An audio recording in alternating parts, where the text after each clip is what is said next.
अब्बा, पाकिस्तान में ऐसे हालात नहीं हैं कि हम यहाँ पे काम कर सकें।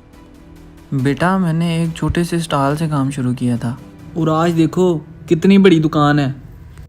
बेटा ऐसी बात नहीं है, मेहनत तो हमने खुद करनी है, बाकी रिज़्क तो अल्लाह के हाथ में है। अब्बा, मैं आराम आराम से तरक्की नहीं करना चाहता। मैं बस चाहता हूँ दिनों में कामयाब हो जाऊँ, और वो यहाँ रहकर मुमकिन नहीं है।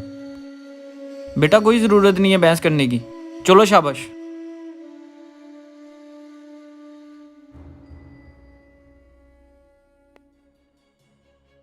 अस्सलाम वालेकुम। वालेकुम अस्सलाम। कासम भाई कहाँ पे है? वो ज़रा बाहर काम गए हैं, आप बैठे, वो आते ही हो गए। चलें ठीक है। अब्बा, हाँ बेटा। आप मुझे यहाँ पर क्यों लेकर आए हैं? बेटा तुम्हें मेहनत करने का बहुत जुनून सवार है ना, मैं तुम्हें यहाँ पे काम पे रखवाने आया हूँ अब्बा, वो क्यों? ताकि तुम्हें दुनियादारी का पता चले।